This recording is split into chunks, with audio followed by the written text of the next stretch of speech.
Boa noite, meu povo do segundo ano noite. Aqui quem fala sou eu, professor Alcides, para muito mais química aqui no nosso canal, tudo bem? Tudo tranquilo, tudo sussa? Deixa eu ver quem que já tá aqui com a gente. Ó, pessoal de Antônio Almeida, Betânia, Novo Santo Antônio, São José do Piauí, muito bem. Teve um polo ali que apareceu e sumiu, acho que deve ter desconectado, tá voltando.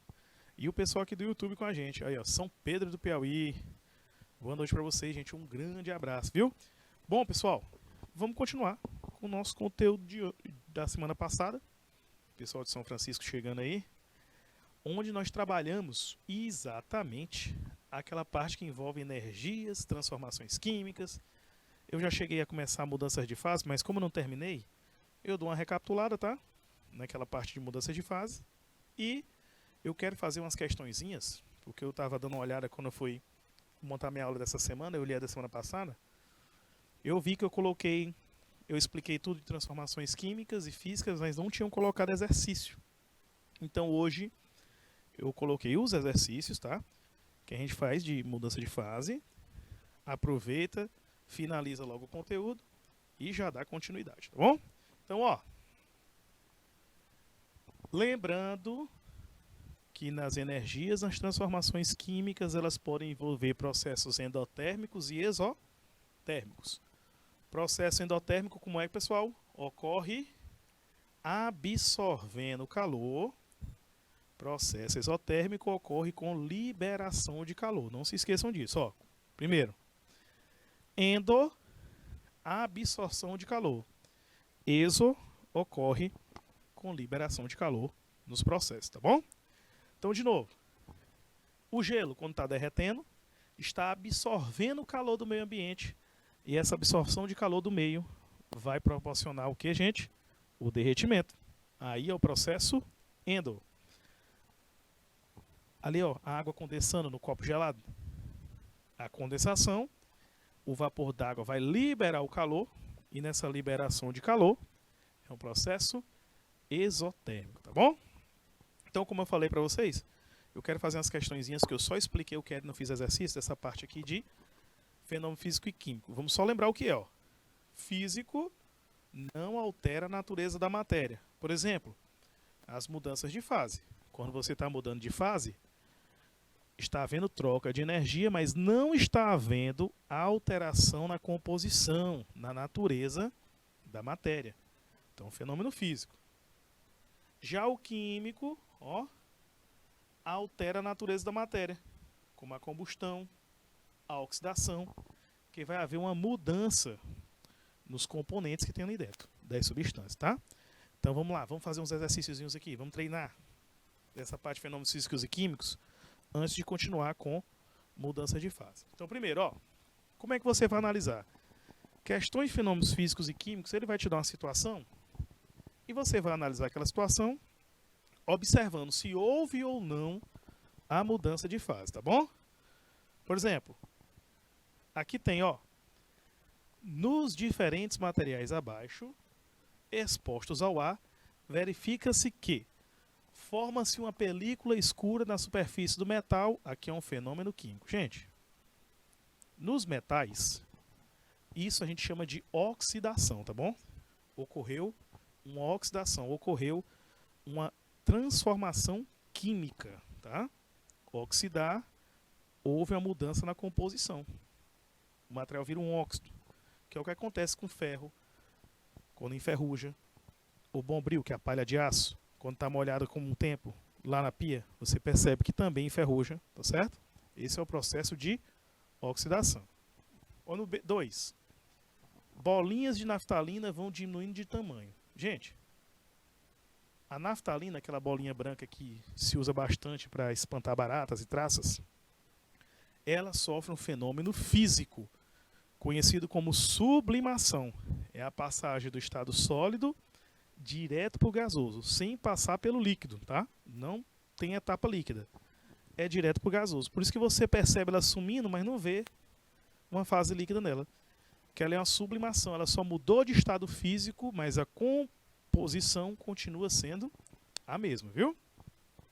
O leite que azeda, químico, se está azedando, tem uma nova substância surgindo ali.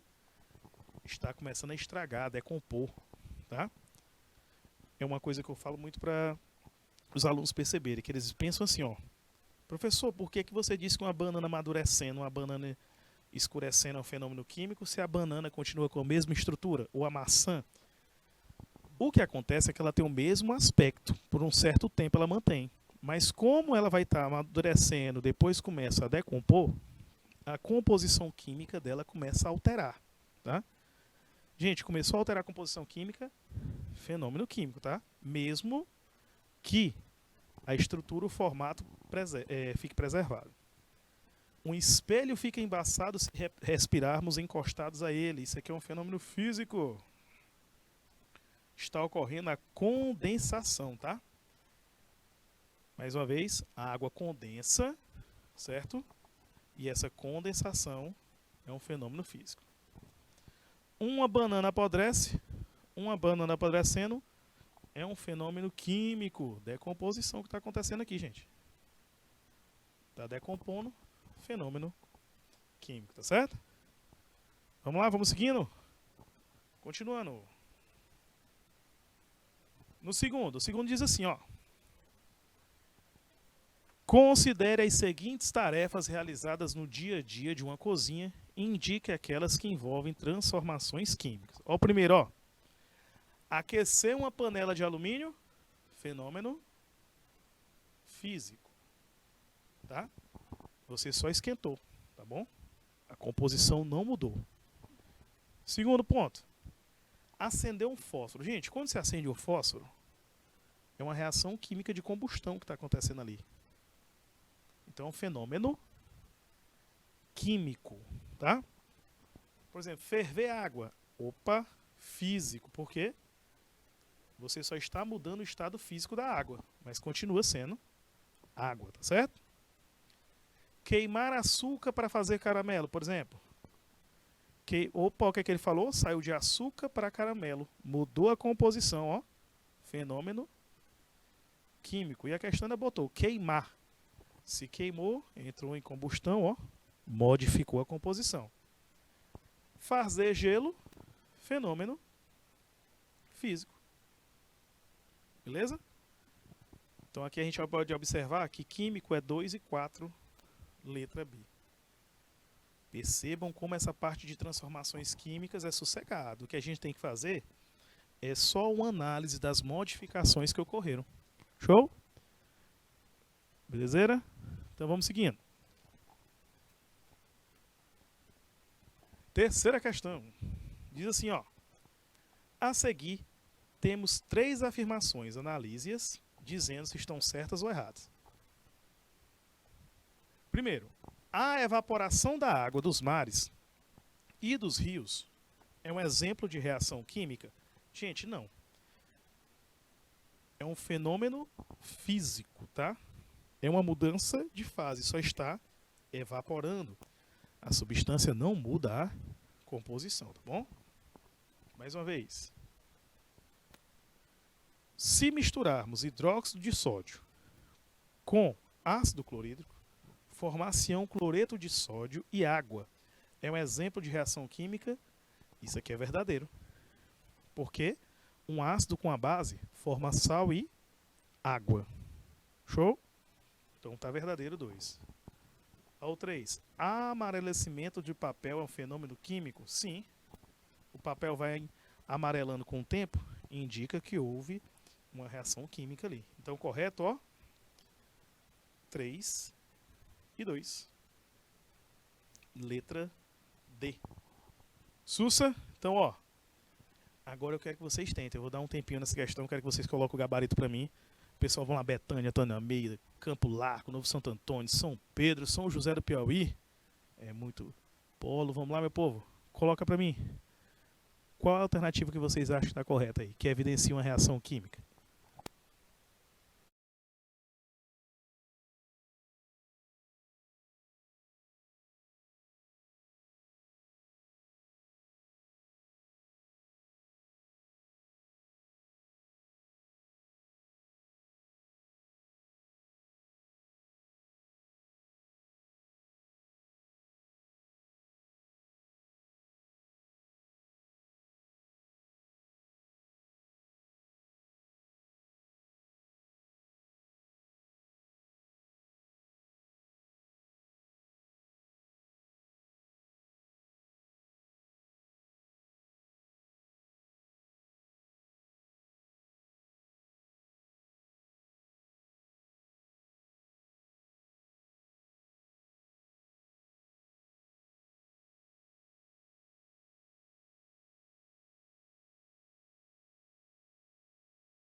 Presta atenção.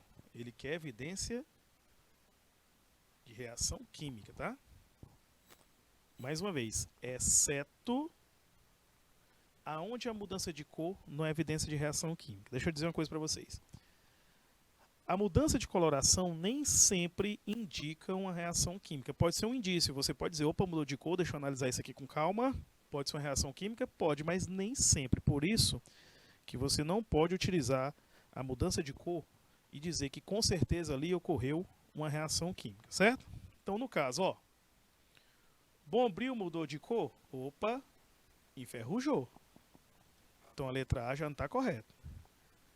Fotografia exposta ao sol, meu filho, se ficou exposta ao sol e desbotou, descoloriu, é porque sofreu uma reação de fotólise. Lembre-se que a luz, excesso de luz provoca reações químicas.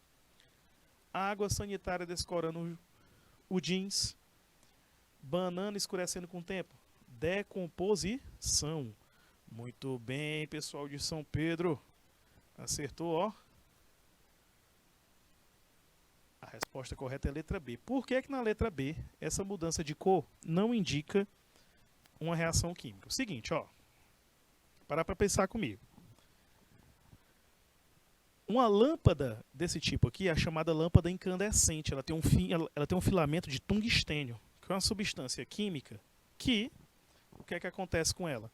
Quando você aumenta não é que aumenta, desculpa. Quando você liga o interruptor que passa a corrente elétrica, ela vai ficar como se fosse uma resistência e ela vai aumentando a temperatura, aumentando, até que ela fique incandescente. E um metal, quando fica incandescente, ele emite luz. E o tungstênio emite bastante luz. Sendo que o tungstênio é um metal cinza e fica com aquela luz amarela quando está incandescente. Mas a composição química dele não muda, ele vai continuar sendo tungstênio, não vai mudar. Tá? Como a composição química dele não muda, é um fenômeno físico e não químico, tá certo?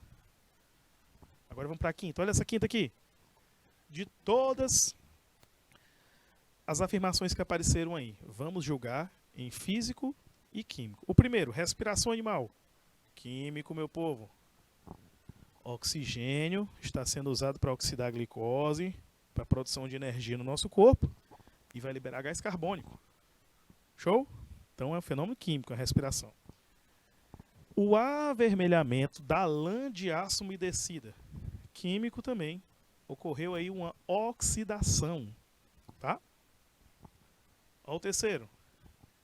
A extração do óleo de coco babaçu. Gente, óleo de coco babaçu. Extraiu, você só está retirando. Mais uma vez, você só está retirando o óleo. Tá certo? Se você está só retirando o óleo, é só uma separação. Não está havendo mudança na composição. Então é um fenômeno físico. Destilação da água do mar. Do mesmo jeito. É uma separação de misturas. Você está separando a água dos sais que estão dissolvidos nela. Então é um processo físico e não químico. E obtenção do gás oxigênio a partir do ar atmosférico também é físico. Por quê? É um processo de separação de misturas. Quando você está somente separando a mistura, é um fenômeno físico. Tá? 6. Olha a questão 6. Fenômeno químico é aquele que altera a natureza da matéria. Em qual alternativa não ocorre um fenômeno químico? Olha aqui, ó, letra A. Letra A está muito simples, está muito na cara. Fácil, fácil. Por quê, pessoal? Gelo é somente um processo de solidificação da água. A água solidificou, formou o gelo, continua sendo água. É um fenômeno físico. Beleza? Não alterou a composição. Então, aqui é uma questão de jogo rápido isso aqui. 7. Aquecendo uma fita de magnésio até a combustão, notamos o desprendimento de fumaça e liberação de um pó branco. Olha aqui, ó. Ele está dizendo que tinha uma substância que virou outra. Ele já está entregando que é químico. Então, onde tem físico, a gente já cancela. Se mudou a composição, químico. Show? Antigamente, as fotografias eram tiradas assim. Usavam um pó de magnésio, aí tinha um sistema elétrico naquele flash grande, e acontecia a explosão. Aí dava aquele flash, saía uma fumaça branca e fazia muito barulho. Tanto que muita gente, quando iam tirar fotografias antigamente, muita gente se assustava com aquele puff, dava aquele flash, aquela pancada, a pessoa já imaginava, meu Deus, é um tiro. E não, era só o barulhozão que o flash fazia. Antigamente se usava o pozinho de magnésio. Tá? Como houve a mudança de composição, nós já sabemos que é um fenômeno químico, porque houve a formação de uma nova substância. Gente, ó, formou uma nova substância? Fenômeno químico, beleza? Sussa, show aí, na sétima, letra B. Então vamos lá. E eu quero que vocês tentem mais uma. Essa daqui é uma questão antiga no Enem, mas só para vocês verem como tem que estar preparado para qualquer assunto. Uma hora ou outra cai. Simples, eu só quero que vocês identifiquem. Joga para mim aqui no chat. Qual a alternativa correta dessa 8?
Aqui, vamos identificar nesse caso. Vou bolar meu povo São Pedro, joga aí. Primeiro, produtos de limpeza indevidamente guardados ou manipulados estão entre as principais causas de acidente doméstico. Deixa eu falar uma coisa para vocês, gente, ó. Produtos de limpeza, a maioria, utilizam substâncias fortes. Por quê? Porque eles são para limpeza pesada, gordura, entre outras coisas, tá? Então, essas substâncias, algumas são corrosivas, outras têm um cheiro muito forte, algumas podem causar liberação de substâncias tóxicas. Por isso, que produto de limpeza tem que ser escondido o máximo possível de criança e manipulado com cuidado. E sempre evitar misturar. Por quê? Alguns produtos de limpeza, quando você mistura, pode liberar, provocar uma reação química desconhecida e causar principalmente irritação na mucosa, na boca, no nariz, nos olhos. Olha aqui o relato, ó. Uma pessoa que perdeu o olfato por ter misturado água sanitária, amoníaco e sabão em pó. Certo? A mistura começou a ferver e a sair uma fumaça asfixiante. Não conseguia respirar e meus olhos, nariz e garganta começaram a arder de maneira insuportável. Saí correndo à procura de uma janela aberta para poder voltar a respirar. O trecho destacado pode ser reescrito em linguagem científica da seguinte maneira: Letra A. As substâncias químicas presentes nos produtos de limpeza evaporam? Não. Tá claro que ocorreu uma reação química aí, não foi um processo físico. Evaporar é um fenômeno físico. Com a mistura química, houve a produção de uma solução asfixiante. Solução não, foi um vapor, tá? Uma fumaça. C. As substâncias sofrem uma transformação pelo contato com o oxigênio do ar. Não, foi uma mistura entre elas, porque antes de misturar, elas estavam em contato com o oxigênio do ar e não aconteceu nada. Então foi uma mistura entre as substâncias. Com a mistura, houve uma transformação química que produziu rapidamente gases tóxicos. Exatamente. O que ocorreu foi uma reação química onde houve a produção de uma nova substância. Então a resposta aqui na oitava é letra D, certo? Viu aí como é simples perceber? Mudou composição, formou uma nova substância, fenômeno químico. Então, bom, finalizar, porque eu me lembro que na aula anterior eu não falei todos os processos, então eu vou aproveitar para dar uma recapitulada no que a gente já viu. Finaliza os processos de mudança de fase e fazendo um exercíciozinho. Ó, mudança de fase diz assim, ó, aumento de temperatura e diminuição de temperatura vai fazer o quê?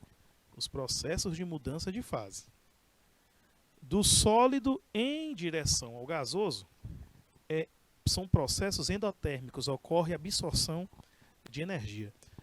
Agora, do gasoso voltando para o sólido, as partículas estão muito agitadas, tem que liberar energia, e nessa liberação de energia são processos exotérmicos, tá?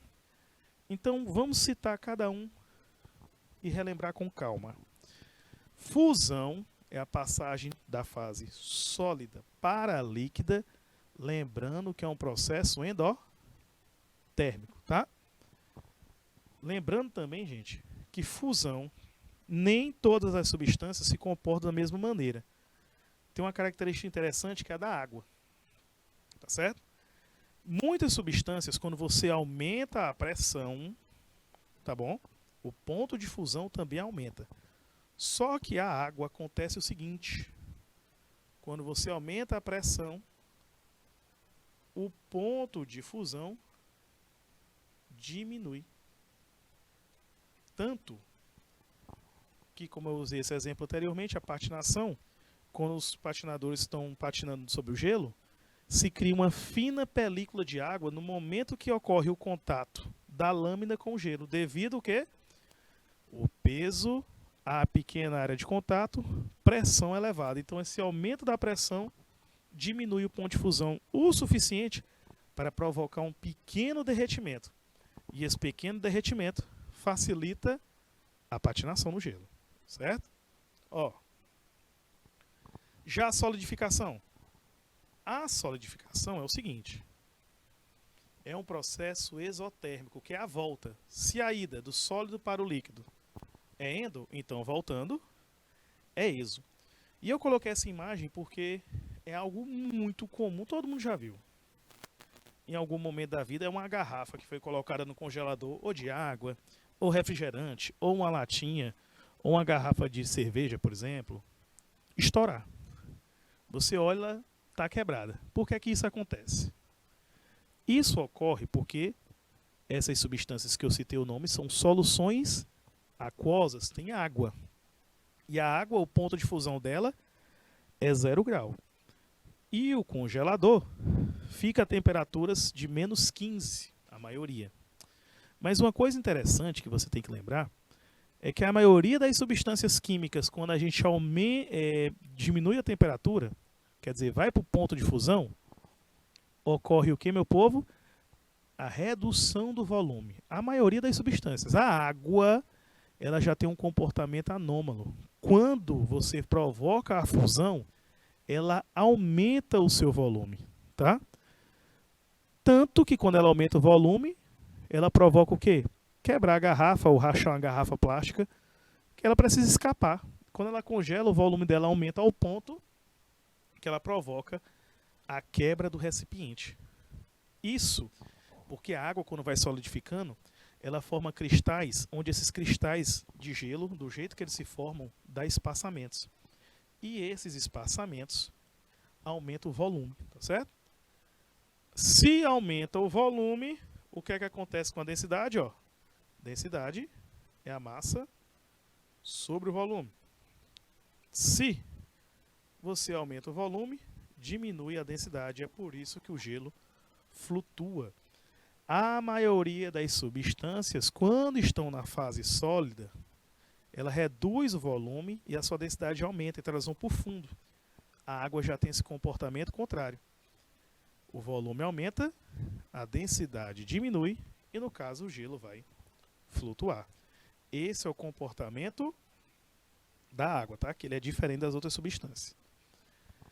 Lembrando que gelo, água sólida, gelo seco, gás carbônico na fase sólida, aqui ocorre fusão e aqui ocorre sublimação, tá? Não vamos esquecer destes pontos.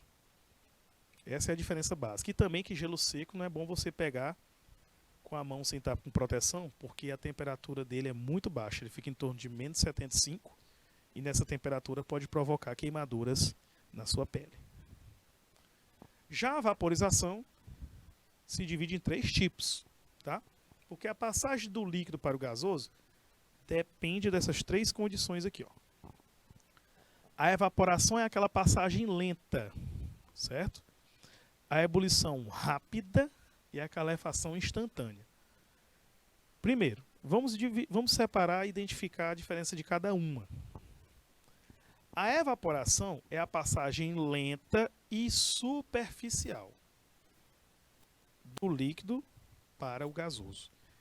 Ela ocorre só com as moléculas que estão na superfície do líquido.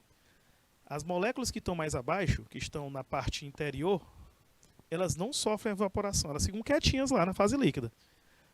Mas as que estão na superfície começam a evaporar. E quanto menor o ponto de ebulição, mais vai evaporar. Porque ela vai sofrer o que a gente chama de volatilidade. As substâncias ficam mais voláteis. Se o ponto de ebulição é baixo, facilita a evaporação. Porque a evaporação ela ocorre entre o ponto de fusão e o de ebulição. Gravem comigo. No ponto de fusão ocorre fusão. No ponto de ebulição ocorre a ebulição. Mas neste intervalo entre essas duas temperaturas, ocorre a evaporação, tá certo? Mas é claro que a evaporação ela é maior quanto maior for a temperatura. E também depende do líquido. Alguns líquidos têm a tendência a evaporar mais do que outros, devido a esse detalhe aqui, ó. O ponto de ebulição. Substâncias com ponto de ebulição muito elevado não vão evaporar com facilidade, tá? Outro. Fatores que afetam a evaporação. Área de contato. Uma roupa estendida no varal. Ela, se estiver bem estendida, vai evaporar rápido. Mas se você colocar de qualquer jeito, amassado, embolado, ela vai evaporar de maneira lenta. Você observa que a evaporação é mais lenta ainda. Tá certo? É a mesma coisa, derrama água no chão ou passar o pano. Se você passa o pano, está aumentando a área de contato e vai aumentar a evaporação, vai secar mais rápido. Se você deixa só aquela poça de água ali naquele canto, ela evapora, mas leva mais tempo, tá? Já a ventilação, que quando começa a ventilar, reduz aquela umidade do momento e o líquido evapora mais. Então, de novo, muito vento, evapora mais rápido. É só você perceber o que acontece com as roupas num dia que está ventando bastante. Com a temperatura bacana, ela bem estendida, seca rapidinho. Lógico que aumentou a temperatura, aumenta a evaporação. Show? E umidade. Ambientes úmidos, quer dizer, período chuvoso, a evaporação é lenta. Períodos mais secos, evaporação mais rápida. Lembrem-se que o ar ele tem uma saturação. Ele tem uma quantidade de umidade que ele suporta. Quando essa umidade fica perto da saturação, ocorre o que nós chamamos de precipitação ou chuva. Vai começar a chover, certo? Que tem um limite da quantidade de vapor de água que o ar suporta, tá? Tudo tem um limite de saturação.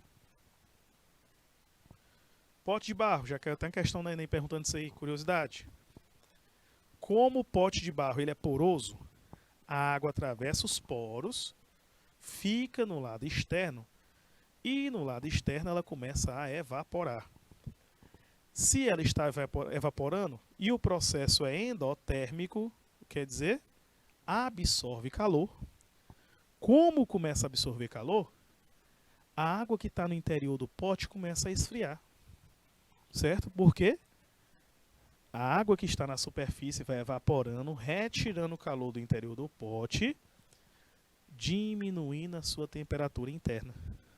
Por isso que a água no pote, ela não fica gelada, mas fica aquele friozinho que dá para beber de maneira mais agradável do que a água natural. Show? Então, pote de barro a moringa, processo endotérmico. Agora a ebulição. A ebulição tem uma coisa interessante para passar para vocês, que é a pressão. Lembrem-se que para entrar em ebulição, a pressão do vapor tem que ser igual à pressão externa. Como assim? Porque à medida que tu vai aumentando a temperatura, aquele líquido começa a evaporar mais, evaporar mais, evaporar mais, até que ele chega num ponto que a pressão que o vapor está exercendo se iguala à pressão externa, a pressão atmosférica no nosso caso. Quando elas se igualam, atinge o que nós chamamos de ponto de bolha, ebulição. É a vaporização que ocorre em todo o líquido com a formação de bolhas. Tá? Começou a formar a bolha, é ebulição. No momento que a pressão de vapor se iguala à pressão externa. Lembrem-se que se você reduzir a pressão, a água pode ferver mesmo não sendo na temperatura de 100 graus Celsius. Por quê? Nós sabemos que o ponto de ebulição da água é 100 graus Celsius ao nível do mar, a 1 atm.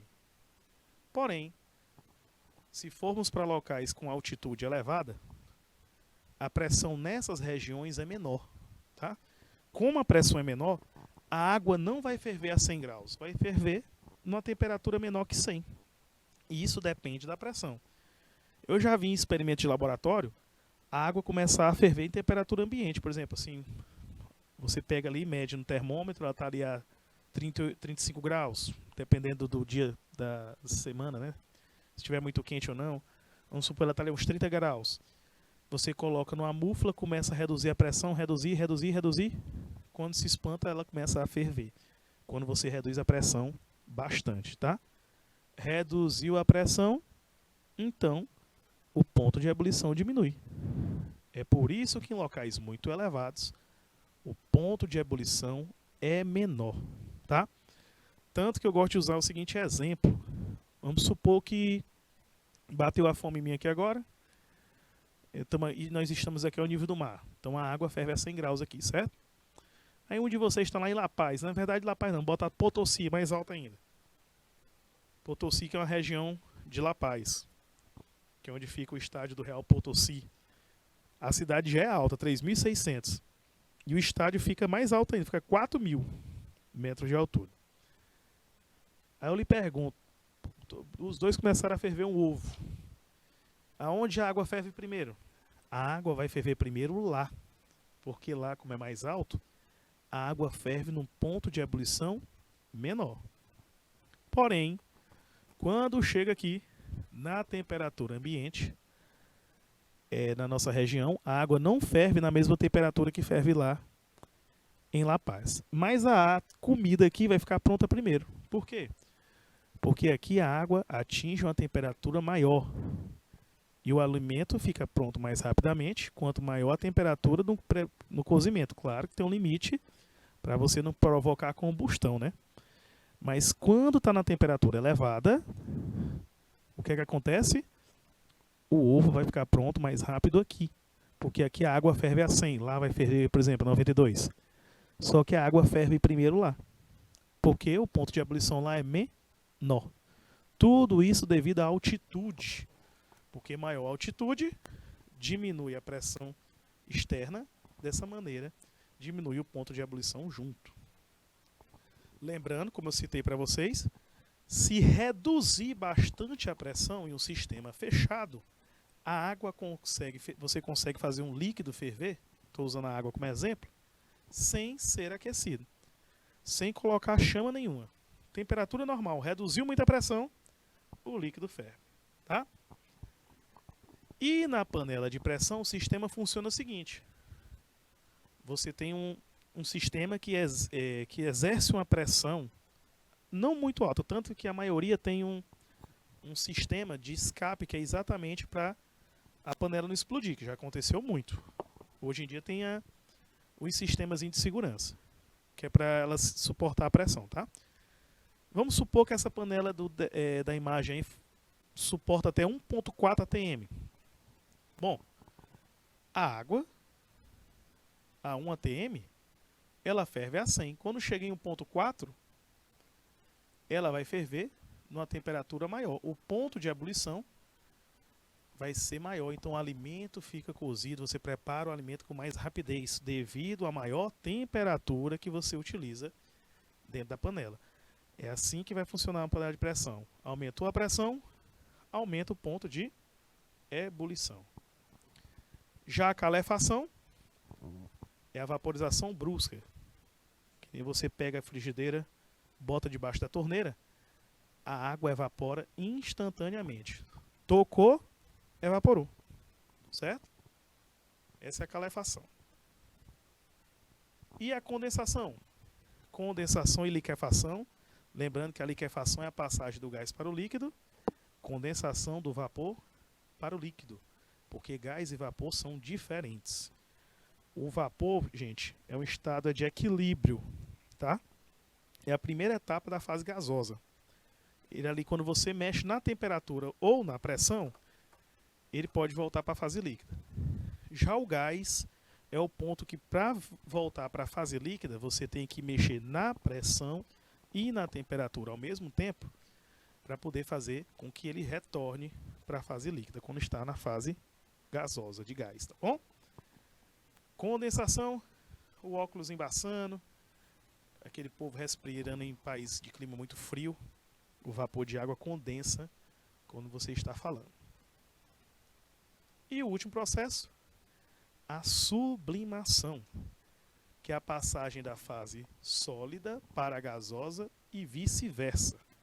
Exemplos: naftalina, iodo, cânfora, gelo seco.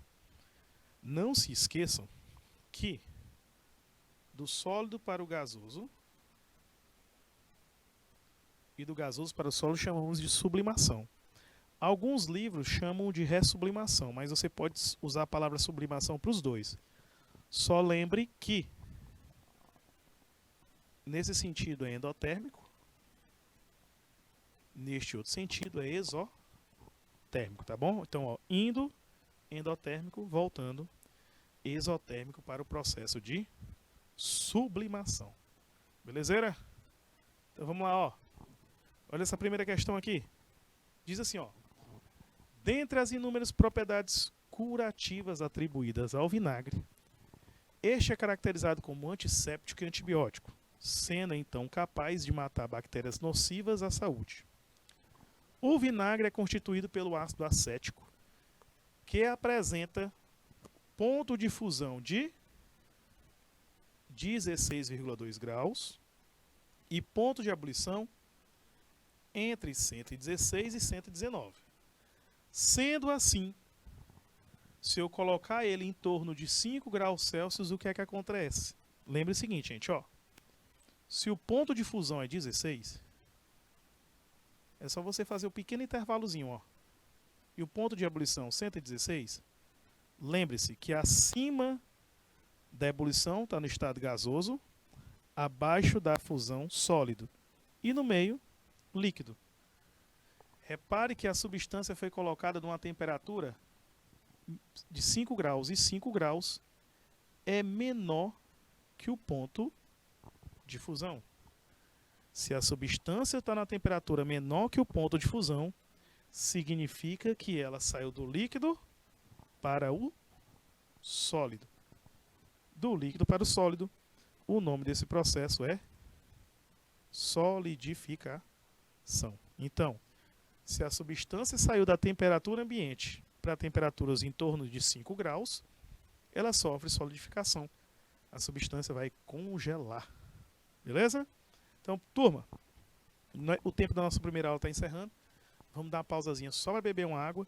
Daqui a 2 minutos a gente volta, tá certo? E a gente continua fazendo os exercícios do nosso conteúdo, tá bom? Voltamos já, 2 minutinhos.